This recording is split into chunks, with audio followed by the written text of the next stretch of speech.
Ok, on peut applaudir. Je pense que je ne me suis pas fait contredire parce que j'avais fait comme présentation. Je pense que la communauté doit être fière d'avoir des dames pareilles. Parce que... J'ai parlé des hommes. Non, j'ai dit des dames pareilles. Les hommes, nous en avons. Nous sommes vraiment... Hein, nous en avons. Vous voyez? Alors, quand il était en train de parler, vous m'avez vu, je prenais le monde. Et comme je vous ai dit, ce projet, c'est comme une petite boîte noire. Et nous essayons d'ouvrir et nous nous présentons devant une facette cachée. Et nous découvrons ensemble. Donc, vous et nous sommes ainsi dans le domaine de découverte.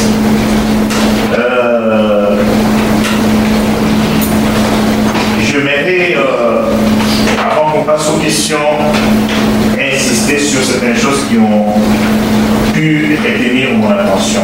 Tout était très intéressant. Et je disais même que s'il fallait prolonger, je me disais, non, ce n'est plus des petits ateliers qu'il faut faire. Il faut faire des ateliers de masse pour des choses pareilles. Je me dis, il y a beaucoup de gens qui devaient connaître ça, mais qui ne sont pas là.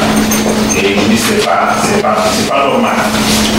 Et la première sur laquelle je vais m'attacher, je dis que ça c'est normal. Les êtres les plus chers, c'est la femme qui est la plus chère.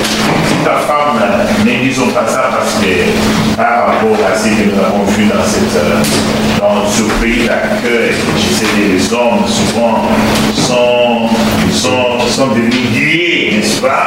Alors qu'ils préfèrent maintenant, mais la femme elle est la plus chère parce que c'est votre pratique.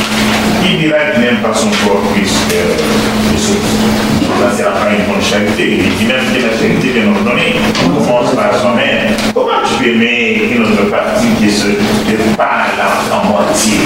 Oui, bien sûr, nos enfants viennent parce qu'ils sont notre futur. Ça, c'est vrai. Vous avez, je pense que Basile a posé une question très importante qui doit nous questionner. Et j'aimerais que nous comprenions que ce n'est pas seulement ceux qui viennent comme réfugiés. Même les migrants. C'est pourquoi nous avons, j'espère que vous avez réclamé ce programme de regroupement familial, nous reviendrons dessus. Vous pensez combien de familles attendent pour voir leurs enfants suivre dans ce pays? 10 ans. Vous vous rendez compte? Et la distance et la conjoncture, cet enfant peut venir et puis connaître un retard parce que les papiers ne pas très loin. Et vous voyez que c'est la conséquence. Et oui, c'est vrai. Il y a des enfants qui sont retardés, voilà. Ils n'ont pas su qu'ils ont attendu quelque part.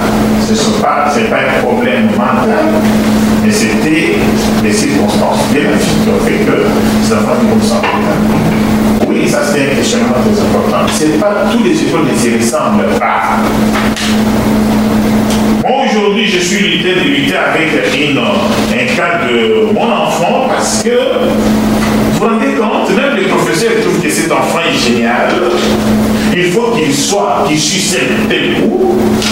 Mais la conseillère, dans sa chef sans tête, tout n'est pas le mettre dans ce cours-là. Vous vous rendez compte? Mais sa copine va, demande, on change maintenant. Et quand il demande, on refuse. Il y a des écoles secondaires où quand l'enfant est dit là, on sait qu'il va à l'université. Sans problème. Il y a les autres écoles aussi qui ici, c'est le collège.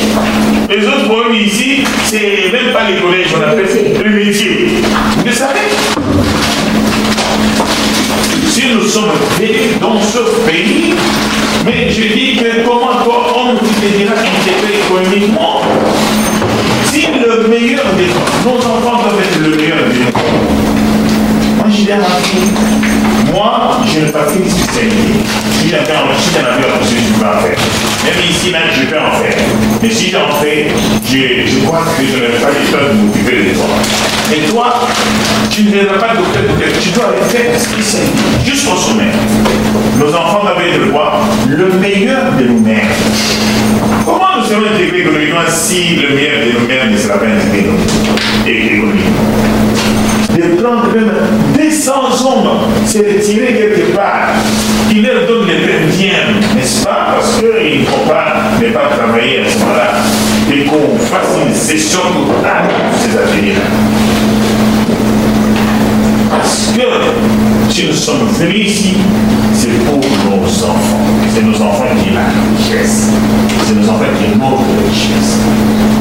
C'est pas pour autre chose. C'est une question très importante.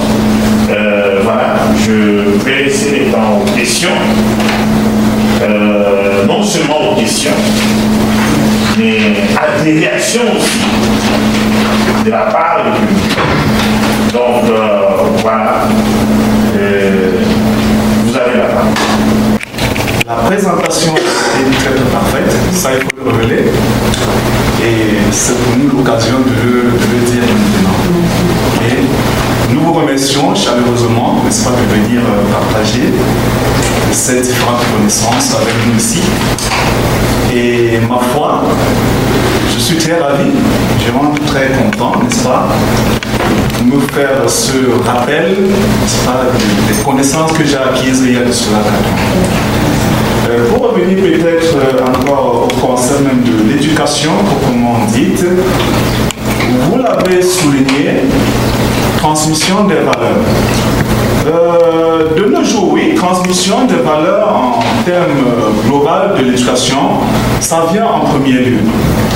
Mais on constate dans notre système canadien que la transmission des valeurs, beaucoup plus parlant de la culture, des valeurs spirituelles, des valeurs liées à la religion, sont beaucoup plus mises de côté, ces valeurs sont mises de côté et on laisse beaucoup plus la tâche aux parents. Et c'est là où ça revient dans le contexte du savoir-être, de savoir-vivre en société, de l'attitude de l'enfant, de son comportement. Mais pour nous, en tant qu'enseignants, on s'attarde beaucoup plus sur le savoir-devenir de l'enfant. Sur le savoir-devenir de l'enfant. Et pour révéler un fait, c'est que le savoir-devenir de l'enfant, n'est-ce pas, s'emballe ou bien se marie, n'est-ce pas, avec le savoir-être de l'enfant. Parce que en matière de gestion de classe, si le comportement de l'enfant, n'est-ce pas, est négatif, le savoir-devenir de l'enfant serait zéro. Et c'est là où le bas blesse, parce que le savoir-être de l'enfant est bafoué. Très souvent, vous l'avez révélé aussi dans votre propos,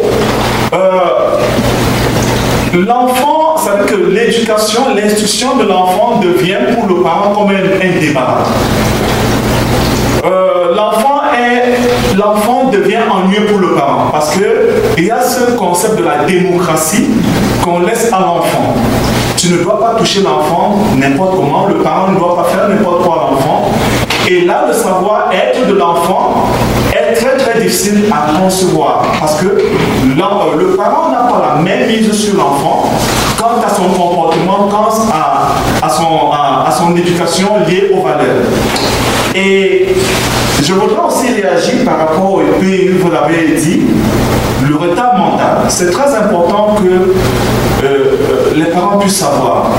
Mais très souvent, il y a ce problème de communication, n'est-ce pas, qui pose un réel problème. Très souvent, on ne sait pas pourquoi on a créé ce programme. Le gouvernement a créé ce programme pour ces enfants qui ont un retard mental, vous l'avez dit. Mais quand le parent n'est pas au vent, n'est-ce pas, n'est pas au parfum de cela, ça devient un peu difficile, n'est-ce pas, à l'enseignant, n'est-ce pas, lié, parce qu'on a toujours un enseignant, n'est-ce pas, lié à ce programme, enfance en difficulté.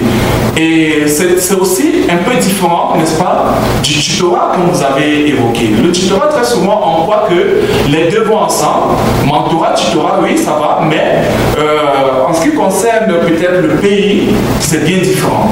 N'est-ce pas? Le tutorat, c'est celui qui assure le terme académique. Et très souvent, nous en Afrique, on est né en Afrique, et c'est là où il y a cette différence, n'est-ce pas, au niveau du système éducatif. En Afrique, justement, il y a le parent qui est un peu occupé. Les monoparentales, par exemple, ils ont ce que nous appelons les répétiteurs. Nous avons les répétiteurs en Afrique. Mais dans le contexte canadien, c'est un peu difficile, n'est-ce pas, d'avoir un répétiteur, à moins que ça passe, ça concourt par le conseil scolaire. Donc c'est là où je voudrais, n'est-ce pas, en venir, et je vous en remercie pour votre présentation.